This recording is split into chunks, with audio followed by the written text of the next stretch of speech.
I want to say hi to everyone and welcome to the Tennessee Native Plant Society's monthly Native Plant Seminar. And before we get started, I have a couple quick things to run past to share. One, I know the weather's been atrocious and I'm glad everybody could make it. The lovely thing about doing it via Zoom is that the weather can be frightful. And we won't, I'm sorry, I forgot to mute my phone.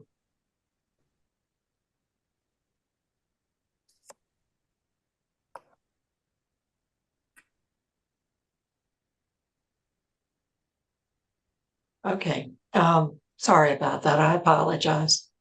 And Normally I'm good about it. Karen, maybe remind everybody to mute themselves too.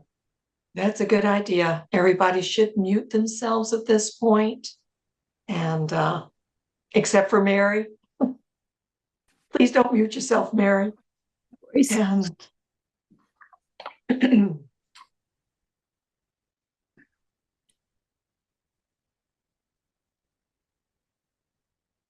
there you are. Okay. I want to make you a co-host. All right. A couple short announcements. One is I have a message from Rita Venable, who's a member of TNPS. She's participated in a lot of ways in TNPS.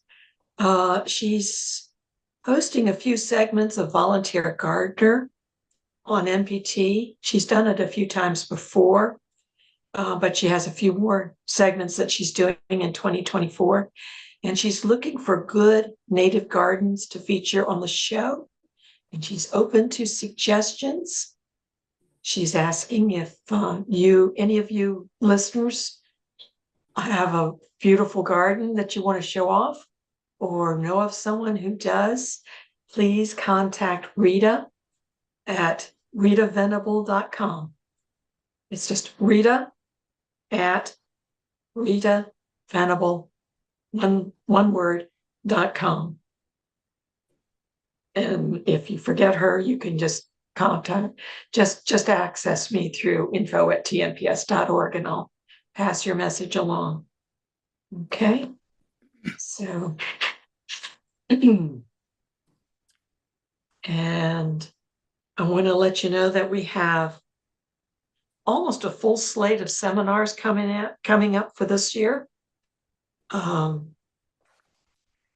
next month in February on the 20th, we have John Mannion talking about native ferns. On March 19th, we have Steve Murphy from Belmont University talking about the return of the cicadas, which if you haven't been read up on it yet, there's a major emergence occurring this year in Middle Tennessee. And then in April, we have Symbiotic Schoolyard with Jenica Peterson, who wrote this. It's a new curriculum for middle school students that is entirely on native plants.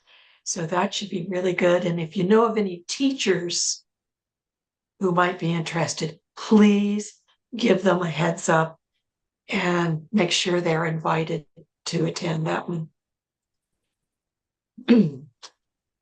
And now, without further ado, I'm going to welcome tonight's speaker, Mary Priestley, who's well known. She's past president of TNPS. She's still very active in teaching classes, Botany 101 in the Native Plant Certificate in Native Plants program down in Chattanooga. And she's going to be talking tonight on evolution of flowering plants. This is going to be a shortened version of the class that she offers for the certificate, but it should be really good. I've already gone through the slides. Fabulous. She's going to keep us She's really going to pour a lot of knowledge into our heads in a short time.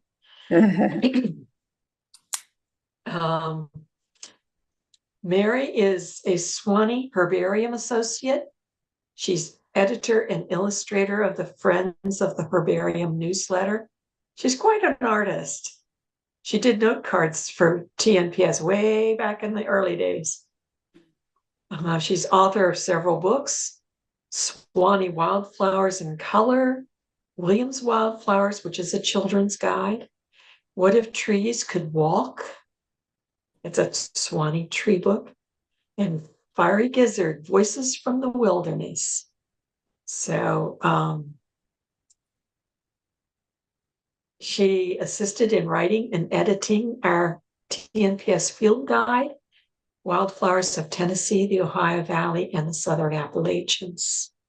She's also edited Under the Sun at Swanee, the 3rd edition. She's been nature journaling for 15 years and conducted several nature journaling workshops, one for us on the seminars, in the seminar series a couple of years ago. So without further ado, I'm going to say, Mary, I have put you in as a co-host, and whenever you're ready, I'll bring up the, Mary's had some computer issues, so I'm presenting the slides and Mary's doing the talking. So I'm not sure how this is going to work. It may mean that our video bounces back and forth. I hope not. But we're going to try and work our way through this and see if I can bring up the slides now. Thank you, Karen. Okay. Can everybody see the slides? No. You can't. Okay.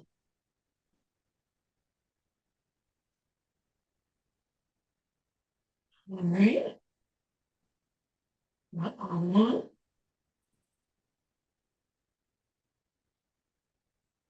Okay.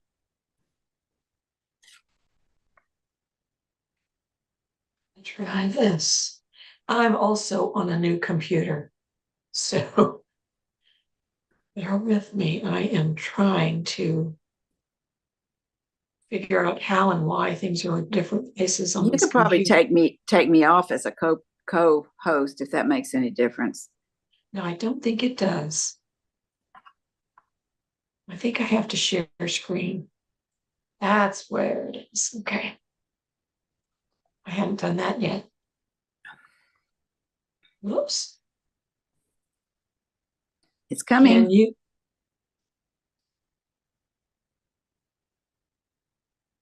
Can you see it now? There we go. Yes. Okay. Okay, great. Do you want to put it in the presentation view or just leave it like that? Just like that is just totally fine with me. Works just fine. Well, I had it set for present. It's in presenter view. Oh, okay. Well, the presenter, okay, well, whatever. Doesn't matter. So this is a, as Karen said, a shortened form of a program that I did for the wild ones. And Karen said, well, I've looked at it. It's all 55 slides. I want you to know, Karen, it's 45 slides. And not only that, but this group that we're with tonight is not just the average group. And we can easily get through 45 slides with this above average group. So I'm not the least bit scared. Well, I sort of was. I started thinking, this could be potentially intimidating. So I decided what might be kind of interesting.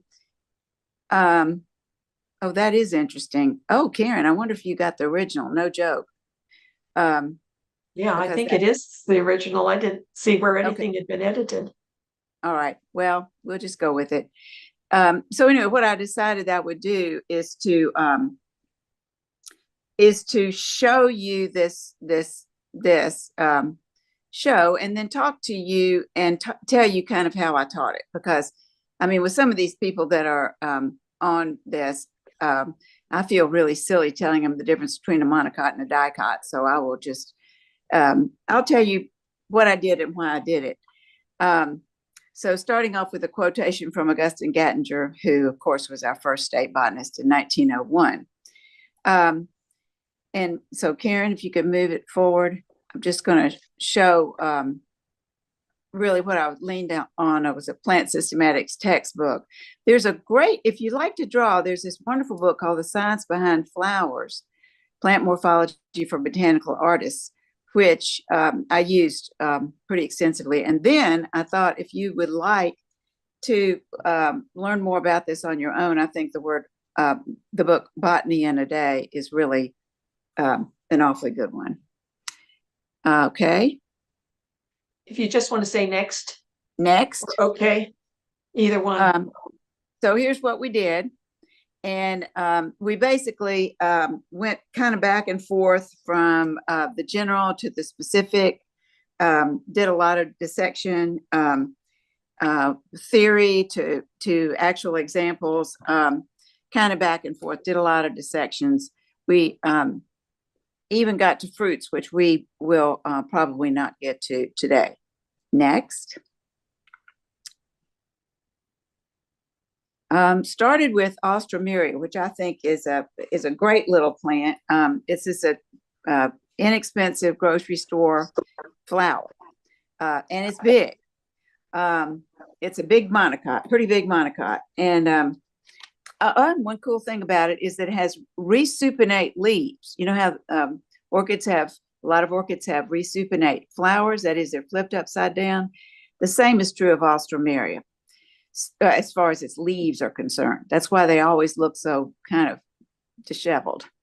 But anyway, I handed those out and got everybody to look at them, try to use their hand lens if they could, to count all the structures, and then to make a horizontal cut across the bottom of the pistil and see if they could see that it was in sections, and see if they could see immature seeds in there, which I think just about everybody did. Next. Then we talked about flowers and what flowers are, the origin of flowers. Now this is largely, Kim or somebody could really probably add a lot to this, but I think this is just basically the best guess. There is, as far as I know, no direct evidence of this. But a flower is considered a branch, a very special branch. Branches or twigs, branches occur in the buds of leaves. That's one way you tell a leaf from a leaflet, is whether or not there's a bud at the axil. And if you can imagine a twig with a bunch of leaves on it, and then over time, the internodes, the spaces between the nodes, start to shrink. Then, next, you think about also, you've got to deal with both female and male structure. So female structure, if it starts out as a leaf, you could really almost imagine that it looks like the scale of a pine cone, really. That second drawing, first one right past the female symbol. A couple of potential ovules out on a leaf. Then as evolution proceeds, this is, within the population, not within the organism. Within the population, the edges of these leaves might curve in somewhat, curve in some more, and you get the development of sticky hairs or something that might indeed collect pollen, a little more closing in, and then finally arrive at a structure that is recognizable today as a pistil, all the way closed up ovary at the bottom, some kind of a tube, and then those sticky parts up at the very top. For males, you don't really have a reduction of the gametophytes, or well, in this case, it's pollen. You have all this potential pollen sitting out on a leaf, and then over time, the leaf curves and curves, and there is development, and then you get a stamen, which has got zillions of little pollen granules inside it. Again, this is really somebody using their imagination, and I think this is just the best story that people have come up with so far. Next. Ta-da! Then you end up, magic, with a flower. And of course, goodness knows. But as I say, it's the best we've come up with so far. I then went over a few terms, which I'm sure you all are familiar with, basically all of them. Angiosperm means housed seed. Gynoecium is the female part. The term is related to gynecology. Andrecium is the stamens, the male part. On the very outside is the calyx and then the corolla.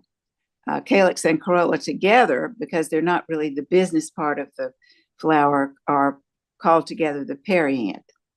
It's interesting to have these terms complete and incomplete, perfect and imperfect when it comes to flowers. A complete flower has all four of those different structures, all those whorls. An incomplete flower lacks at least one, but a perfect flower has both the male and the female structures. So a plant can actually be perfect and incomplete at the same time, kind of like us, I guess, in some ways. And then an imperfect flower lacks stamens or pistils. And all these are all over the place all the time. Then you get the two terms monoecious and dioecious, which refer to plants that have imperfect flowers. A monoecious plant, example would be a begonia or maybe an oak tree or hickory tree, is a species with imperfect flowers, but each plant has both male and female flowers. And then a dioecious plant like holly is one in which they're imperfect flowers and they appear on different plants. Next. So here we back. This is these are drawings from my nature journal basically that I pulled in. But this is the Alstroemeria. And so we looked at it and we started to put together a floral formula for this flower. Every flower has a floral formula which consists of numbers for the calyx, corolla, numbers, stamens, and the number of pistils. So for Alstroemeria, there are 3 sepals and 3 petals. So K and C each are 3. However, they look so much alike that we generally call those structures tepals. So the plant actually has 6 tepals, 3 sepals, 3 petals. It's got 6 stamens, and they're nice and big and easy to see. And then 1 pistil, which is compound. You cut it open and you can see that it's 3 sections. So the floral formula for Alstroemeria would be 3, 3, 6, 1. Okay. Then we looked at symmetry and ovary position, at tenomorphic or radial flower with radial symmetry. You can cut with in multiple lines and you can still get halves, whereas a zygomorphic or bilateral flower can be cut in half along only one plane. There are different positions of the ovary relative to the other structures in the flower. And so students were asked to describe the symmetry and ovary position. And Alstroemeria is actually bilaterally symmetrical. It's got a definite top and bottom. And the ovary is inferior. Okay. Then we step back to what's called a basal dicot. Yellow poplar, one of a plant that shows a lot of ancestral characteristics for a flowering plant. And this was really Charlotte Freeman, the person, I don't know if any of you Chattanoogans know her, but she's a really gung-ho. She collected all these yellow poplar flowers for me, froze them, and then dragged them back out last fall. And they were just barely good enough to see the structures. But we did look at it pretty closely.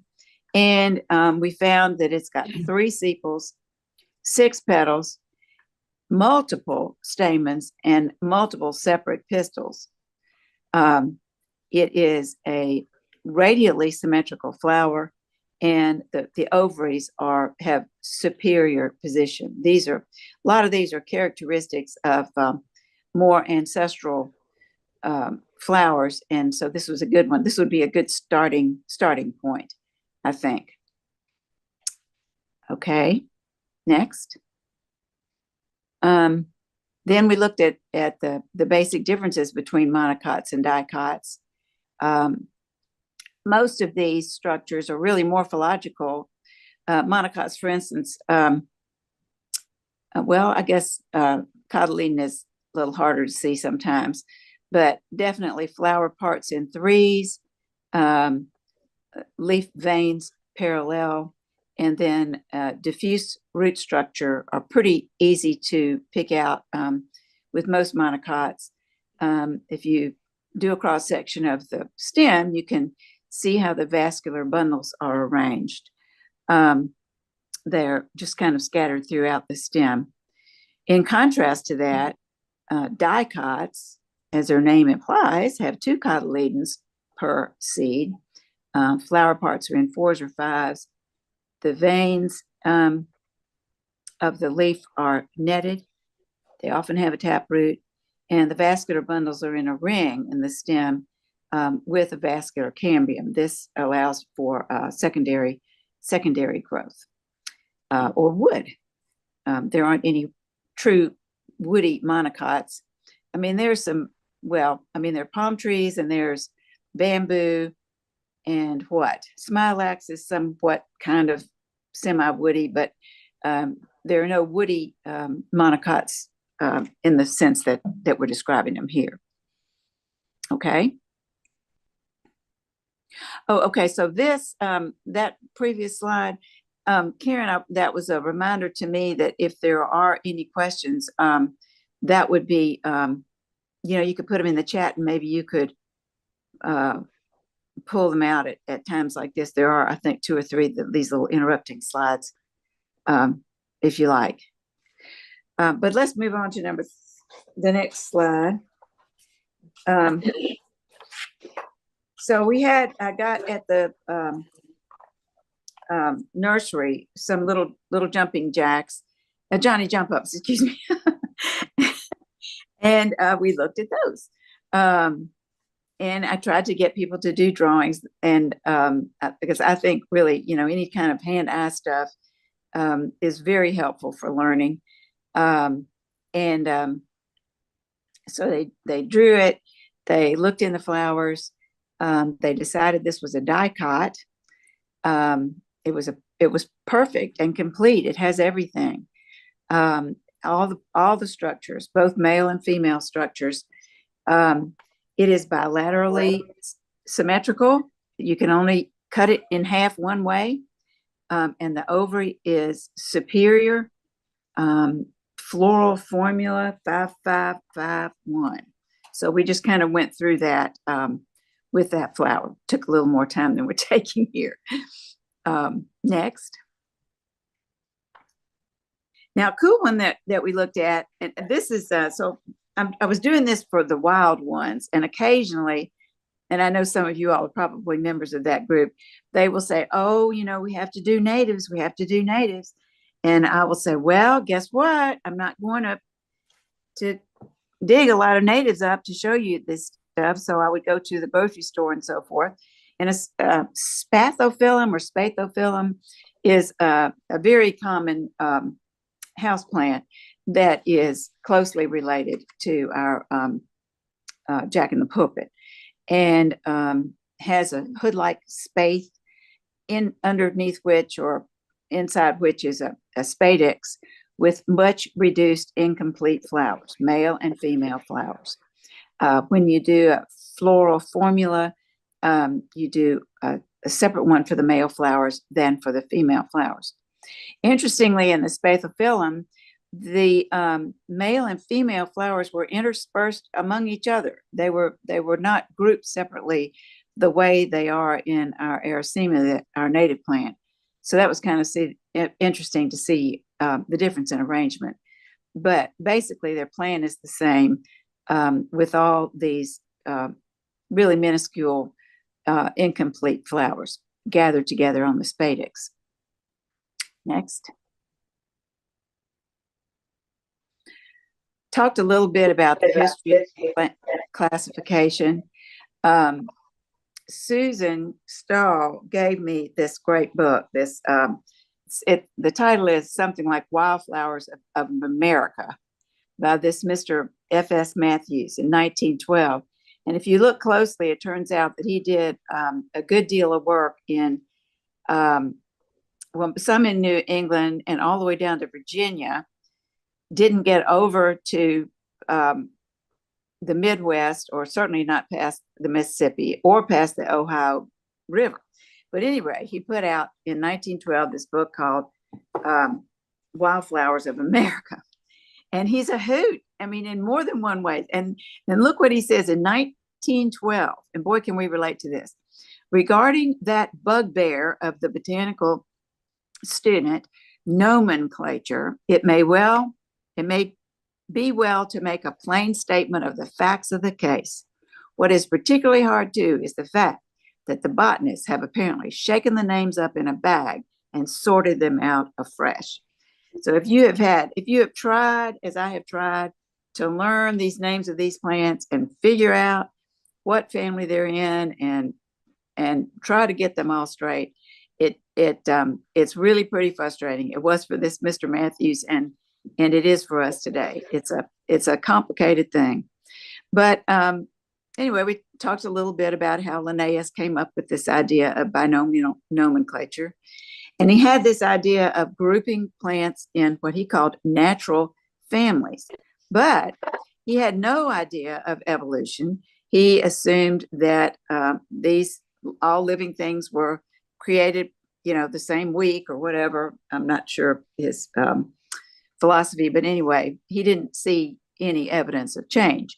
Darwin, on the other hand, in the mid 19th century,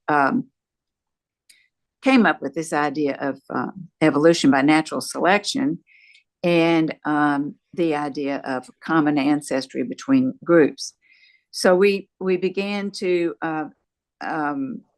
consider nested groupings of plants, which suggested common ancestry. And we used morphological characters, that is,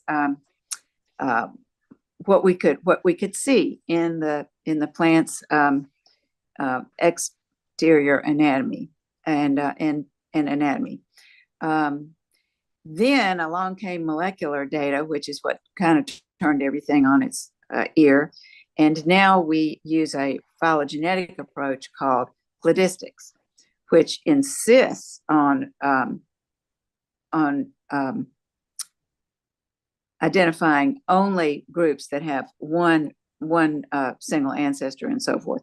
And I think it's really very helpful. If you think about the entire living world, I used to teach the five kingdom system, where you had Monerans, that was the bacteria and all archaebacteria, the Protista, which were single-celled organisms, but it was a grab bag. You had some protists that seemed like plants, some like animals, and some like fungi. They were all single-celled, so they threw them all in together, which is completely opposed. The phylogenetic approach completely opposes that, and I think it's well that currently algae, for instance, is now considered part of the plant kingdom, which it didn't used to be. Okay. So then I did a couple of definitions. Plant systematics is the science of biodiversity and the relationships between organisms. The aim is to discover all the branches of the evolutionary tree of life and communicate this to others in a clear classification system. And I think almost the key word there is aim, because it is still really very difficult. There are organisms that are classified in two kingdoms, for instance, and will have different names in the two kingdoms. And so it depends upon who you're talking to as to what you're talking about. And then evolutionary trees, which we have been trying to put together, a best guess about the history of a group of plants.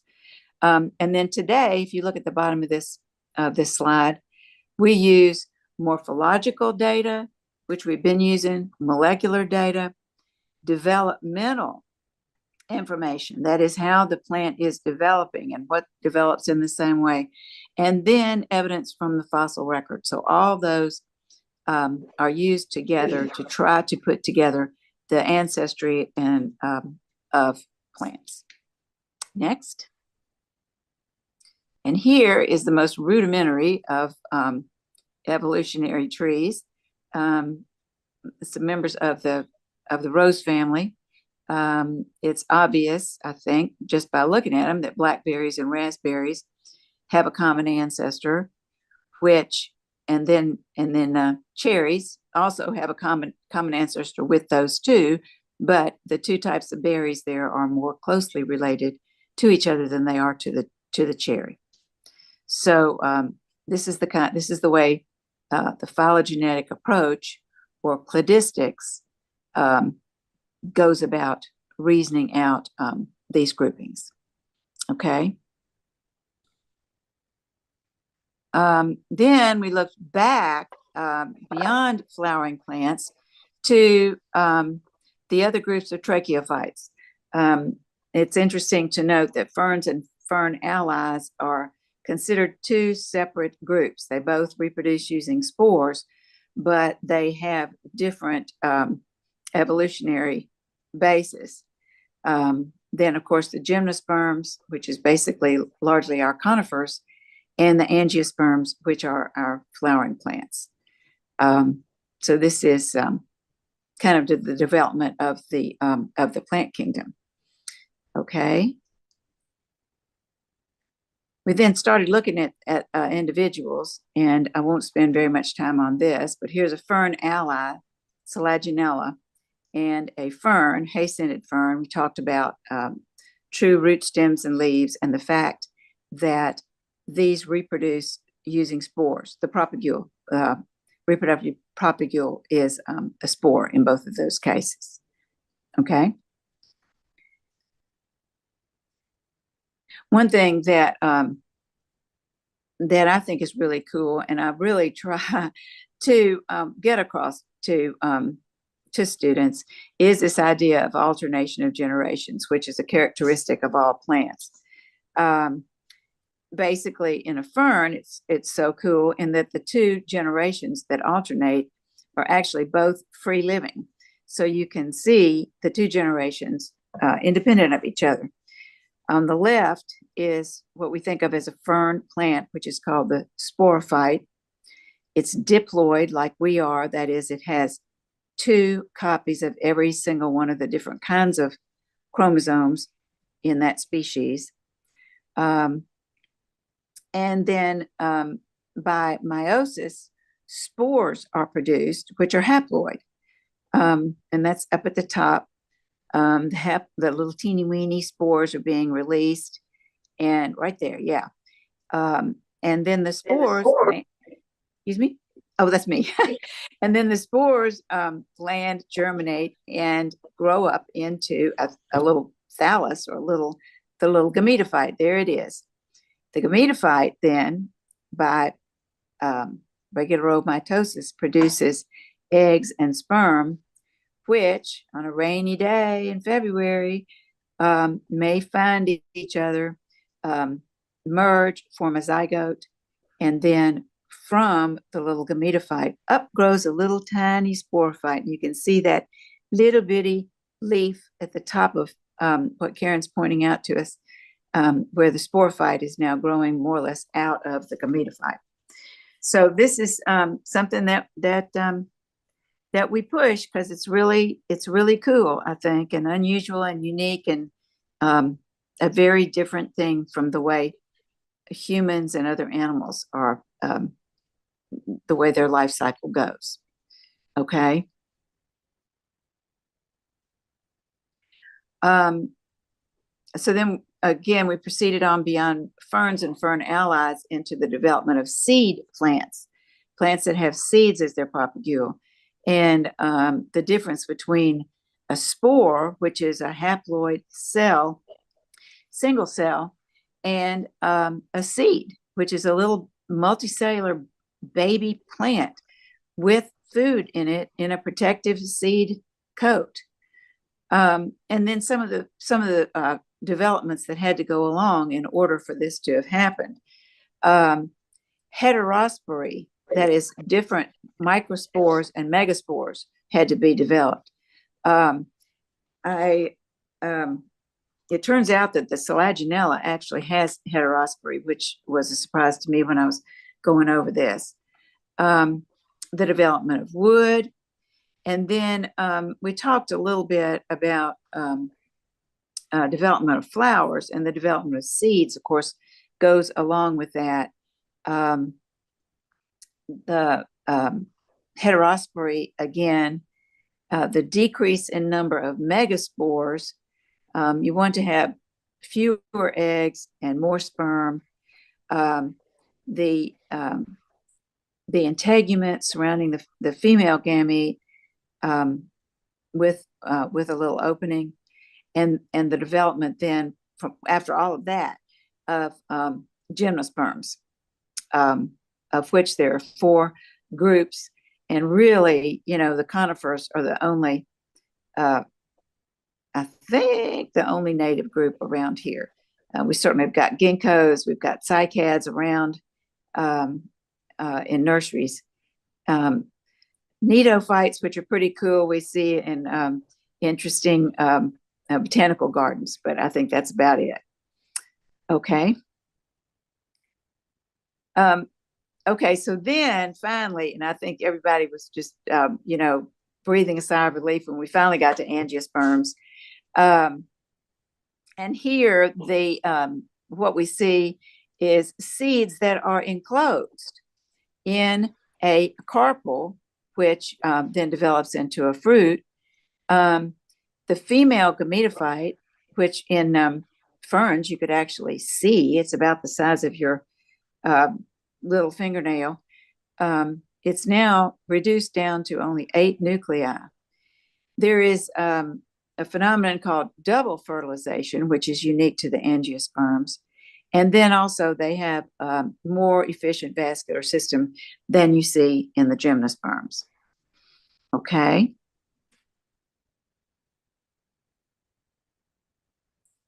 And this is the slide that I love the most.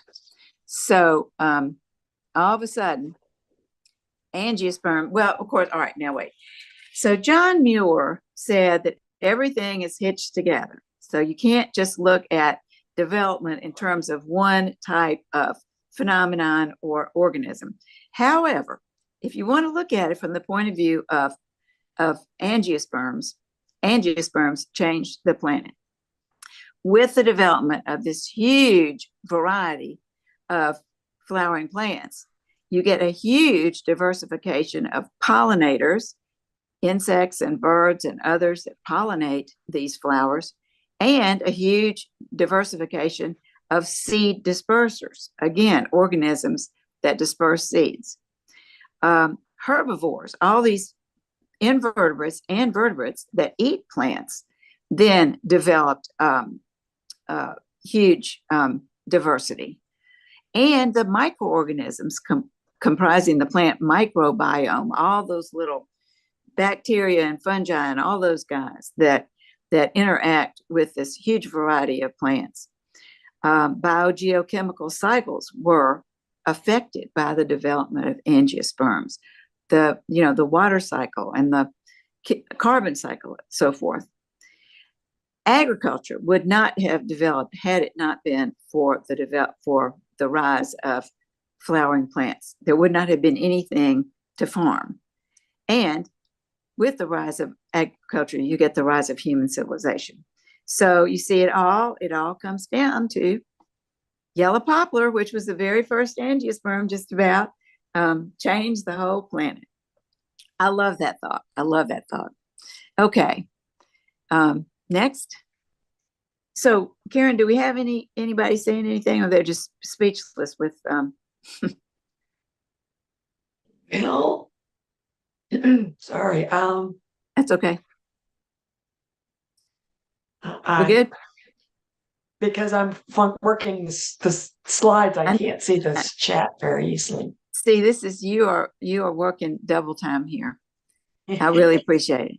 Okay. Yeah, Well, I we'll don't think they're used to waiting till the end questions. Oh, okay. All right. Okay, good. Well, let's move on then. And let's see. Okay, so then we look at three groups of angiosperms, and a lot of times, you know, until you get into a plant systematics course, you really think in terms of only two groups of angiosperms, the monocots and the dicots. But actually, the basal dicots, the most ancestral dicots, including the yellow poplar that I've got there, are one group, and out of that group, monocots evolved, as did the eudicots, or the more I don't want to use the word advanced, the more derived dicots. Monocots are a much smaller species with a couple of great big families in it, and eudicots is a big group. On the other Saturday, when I was teaching this Botany 1, virtually everybody in the class had the Native Plant Society manual. And I said, let's turn. And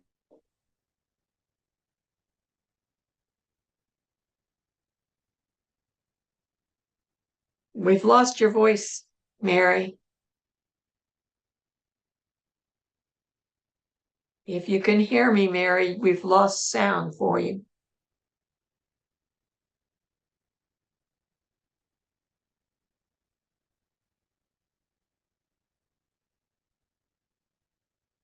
He's also lost her visual too, I think. Oh, she got bumped off, I guess. Mhm.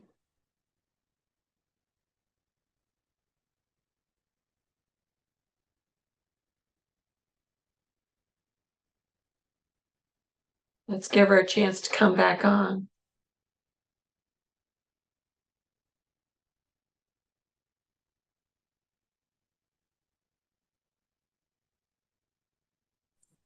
sorry about that. Sorry We about lost that. you for a bit. Yeah, that was scary, but I'm back. So anyway, these are these three groups, and let's see. You've probably gotten plenty of time to look at that slide. Let's look at the next one.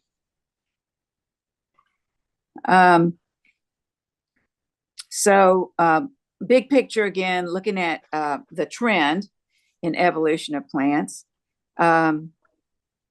how we got to angiosperms from algae, little single-celled aquatic organisms, up to terrestrial plants, beginning with some kind of relative of bryophytes, ferns and fern allies, gymnosperms and angiosperms that have this double fertilization, and flowers and fruits that attract pollinators and seed dispersers, and then more development of angiosperms,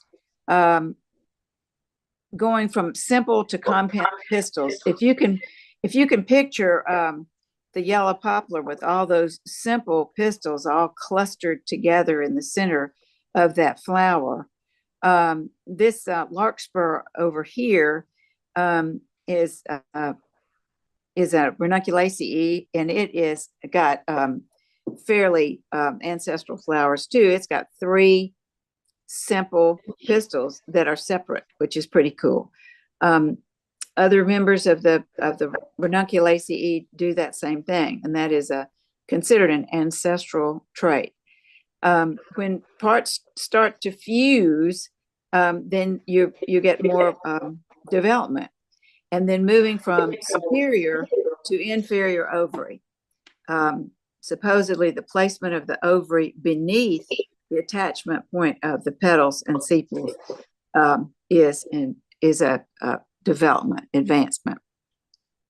Okay, next. Oh boy, yeah, let's skip this. I definitely skipped that. Impatience, I couldn't talk about that. And let's skip the next one. Oh, this was a really pretty cool thing. These are some photos that Charlotte Freeman gave me. So we looked at this just through the photos. We counted the calyx lobes and the corolla and the stamens and so forth, and looked at the differences. She had taken her flowers apart to show all this stuff. So we looked at it, and let's look at the next one. Next. Oh, okay. So here's the first mint. This, I guess, is the only mint that we looked at. Obedient plant. Another great quote from this fellow who wrote this book that Susan gave me. When one reaches the mints, whatever trouble existed before seems like child's play. Here is an order of plants which was apparently created for the express purpose of convincing the amateur that he can never master botany. So there. So we looked at that, and it's really tough, when you're just looking at pictures. But anyway, that was what we did. And again, she dissected these, so it was fun to look at them. Next. And here's a good shot, same plant. It has 5 calyx lobes, which you can't really see there. A 2-lipped corolla, 4 stamens, exerted stigma that is 2-parted, superior ovary, and then fruit is 4 mericarps. Okay, so we were just looking at another flower, which is basically what we did all morning there. Okay, next. This is another one of these cool diagrams. This shows development of the reproductive structures in a lily, which is just a classic organism that people look at for this. On the outside circle or cycle, you see the development of the ovule, the female gametophyte. And as a matter of fact, at the end of those arrows, and of course this occurs inside the ovary, at the ends of there you go, you get to this little structure called the female gametophyte, which is composed of merely 8 cells, or 8 nuclei, with some membranes dividing those. That's much reduced gametophyte from, say, looking at a moss, where the whole plant is basically the gametophyte. Then on the inside thing, right there you go, starting right there, is the development of the pollen grains. This is sort of a cross section of a stamen, and then on through there, some meiosis, and then the next little one right there is a pollen grain that's got 2 nuclei on the inside of it. So that right there is the mature male gametophyte, down to this 2-celled or 2-nucleate structure. It lands on the stigma then, and one of those nuclei is called a tube nucleus, and it bores a tube all the way down from the stigma, down through the style, down into the ovary. The other nucleus, which is the generative nucleus, splits in 2, and each of those is a sperm.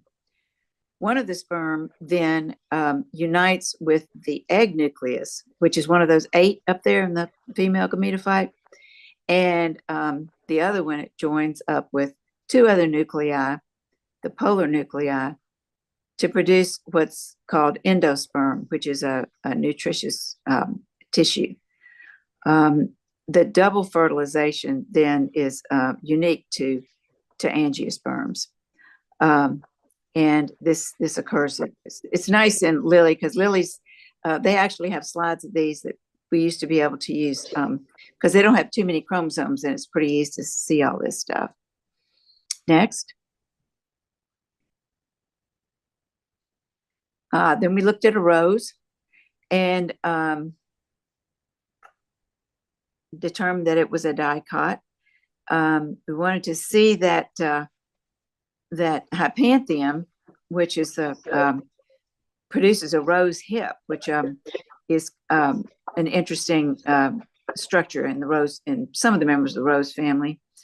The flower was perfect, symmetrical. Ovaries were superior, and you could do a floral formula of 5, 5, multiple, multiple for this one. For multiple, you do one of those little infinity symbols. Okay. Then went back over again the 3 positions which you can find in different groups of the rose family. The ovary can either be superior, inferior, or half inferior, and so it's kind of fun to look at that, think about those different groupings of the rose family. Next. So at this point, we're making a mad dash through some of the major families. This is 2 types of lady slippers and Platanthera, that 3 different types of orchids, and talked a little bit about some of the unique characteristics of orchids. And one of them, I guess, a big thing is the fact, well, it's not unique, but it's unusual, that the pollen is actually not individual pollen grains, but is captured in these little clumps called pollinia. I learned too that the Platanthera is anatomically arranged so that when butterflies come to nectar on it, it actually sticks the polinium on the butterfly's eyeball, of all things. So they have pictures on the internet of these butterflies with these little pollinia sticking to their eyes, which I think is kind of interesting. Okay, next. Heath family. It's certainly, we've got plenty of those here and up in the mountains with our acidic soils. I can't remember really what I said about them, except for the fact that it's a diverse group of woody plants. And of course, each one is just gorgeous. Next. The composites. So this is fun to get to. This is always fun. And I remember my mentor, George Ramser, saying each flower is actually a bouquet of flowers. And I've repeated that many, many times myself. It's a really fun family with a interesting formulaic structure. Can you, next, please? So this is some of Charlotte's pictures again. She had a lot more pictures to share, and I put them on there. Next. And here's the structure, more or less, kind of a slightly diagrammatic look at the flowers, the 2 types of florets, actually, or flowers that you can find within the family. You can find either one or the other or both, and one or the other could be fertile, the other sterile, or whatever. I mentioned to look for chaff, little scales that are in amongst the disc flowers, and the involucre that surrounds the whole thing. So just sort of this was just to let people know that it was maybe a little more complicated than it looks at face value. Next. Oh, so then I showed this page. This is a page out of my nature journal where I was having a hard time with this coreopsis. And I think I'm right about the ID, but anyway, it was kind of fun to share with them the conundrum that I have anyway, a lot of times trying to identify some of these plants. Next.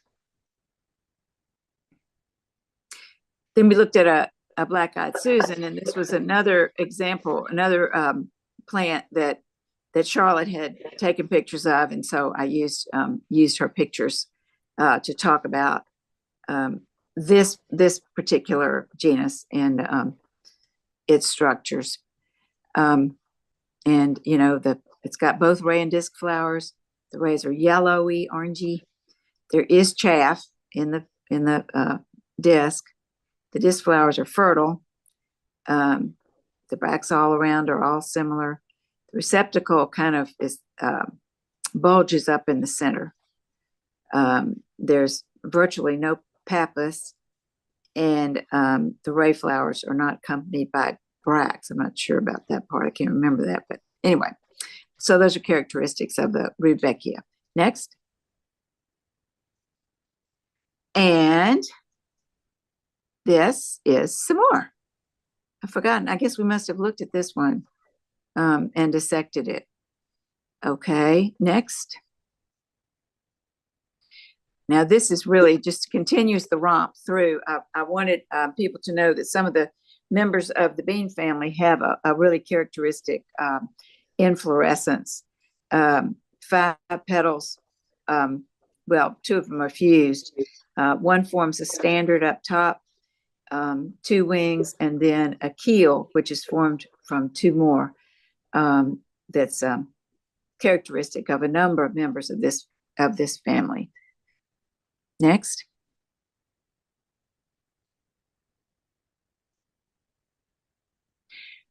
So I had almost nothing in my nature journal about members of the parsley family, carrot family, whichever, Queen Anne's lace and its relatives. So this was just a quick mention of that family using this Tenidia. Next. Oh, and I don't know even why I put that in there. So this was gone. This this was, oh, I know what it was. So okay. I got some flowers out of the greenhouse here at Swanee, and he had this blooming ginger. And he said, now I know those wild ones, they're not going to want to look at anything that's not native. And I said, well, I don't care. I'm taking it. And so I took it over because I do think that people, including the wild ones, are interested in the diversity. And so I had an inflorescence there to show them. And I just stuck this little rhizome in there to the picture to remind myself that was what we were going to talk about. So we did that. Next. This is a little, well, what is it? Crassulaceae, dimorpha, elf orpin, which is a plant that we're on the edge of the range of this little plant. I did have this little plant from the grocery store that everybody got a chance to dissect. So we went through that. Next. Another break. Okay, next. Cactus family. I think a lot of times people are surprised to find that we have cactus in our native flora. So I talked about some of the, some of the things that our opuntia, our native cactus, has in common with some of these other ornamental or houseplant cacti that a lot of us own. Next. And this is really, I think this is probably a good place to stop because I don't think I included any of you're right, we did get to 55, but I don't think I included any of those other slides beyond this. But I did want to do just a quick nod to the grass family and the other animals that have plants that look like grasses that remind us of grasses, the graminoids, and so talked briefly about the type of flower that grasses have and the bracts that are associated with the flowers. The perigenium, which is a structure that you find in the Carex genus, and then the rush flower that looks just like a teeny weeny lily, just a beautiful little thing. So just a quick nod to those, as I said. So then just jump all the way to the end, and this is so funny. Did you get the joke? The end. This is one of Charlotte's little. She was so ecstatic to be able to actually photograph this bumblebee headed into her little turtle head. So that was my program, and I know we kind of dashed through it, but I'm certainly happy to answer questions. All right. Wow, that was a lot. It's a lot to digest. Well, I think most people already know most of it. I'm hoping that Right. it was just kind of a tour through, what you already know. It's kind of fun to review all that stuff. Yeah, it's mostly a review for a lot of folks, I'm sure. Yeah. And it's a good review. It's a good review. Any questions? I don't see any it says 2 new messages. Fantastic presentation. Thank you so much. From Macy Brown, and Carol Reese says thanks. Lori Grabner says thank you. Thoroughly enjoyed it. Roxanne says thank you. Well, Janet Byers, thank you so much. I wish it was reviewed. It felt like the first time. yeah, I think, really obviously I would, this is I think a tough topic to do, in just as a lecture, because, well, you all are plant people, you know how great it is to actually see these things and get down in there and look at them closely and get our the hands theory is dirty and our interesting. knees It really dirty. needs the hands-on, I think, to sort of make it real. Yes. Thank you. The illustrations were beautiful. Anne Valentine. And those were Mary's illustrations. She's quite an artist, as well as a musician. Lots of thanks. Apparently very well liked. Well, that's awfully nice. Well, this is just a nice group. That's explains it. It's 7:30 or Eastern time when it starts. Okay. This is going back to the beginning. All right. Well, certainly it's good thank you. to see everybody. I'm so glad. Thank you so much for joining us, Mary. This Well, was really, thanks for having really me. a good review for all of us. And if it's new to you, then maybe you'd like to take the full course. Yeah, or just Join email Mary me. for a whole class, or get one of the books, then you can take it at your pace. There's so much to learn about plants, and there's such a variety of plants. It's amazing. Mm-hmm. It truly is. Keeps us They're learning. so beautiful. They're so beautiful. All right, I don't see any actual questions.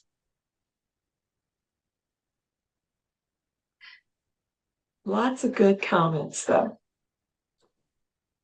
Very fantastic. Your books are fantastic, very informative and beautifully illustrated. Thank you, Mary. Well, thank you. So many of the folks, and I second that. Thank you very much, Mary. You are a delightful pinch hitter. The rest of the group didn't know, but 2 weeks ago, I had my planned speaker said, I can't do it in that time frame. And scrambled and found Mary, and she was willing to pinch hit and did a lovely job. And I thank you. And actually, this is not a bad time of the year for us to be reviewing. True, and taking a true. look. In anticipation of spring to come, right around the corner. That, and if we're sitting at home with the snow, why not pull out a good botany book and take a look? There you go. And then pull out the catalogs or go online and look at our native plant places and find out what's going to be up for sale. So, if anybody has questions, now's the time to propose them. But lots of good comments, all of them positive. Bettina says, I would love to have done the dissections. You can, Bettina, just go to the grocery store and pick up a few of those plants. There you go. A lot of them have them. True, that's true. They're very Just get a bouquet of flowers anywhere, at the grocery store. Heads up, Kroger has $7 bouquets, and it's a nice variety. So, all right, I'm going to put in a plug for next month. Hope everybody can join us to learn all about ferns. We'll go into more detail. And most of you know that Alice Jensen is a dear friend of mine, and she's back in the hospital. If you want to hear more about what's going on with Alice, just stick around and we'll share what we know. Okay. The rest of you, I'm going to say good night and thank you so very much, Mary. Very much appreciated. Thank you, Well, Mary. Thank you. Thank you. And it was well attended too.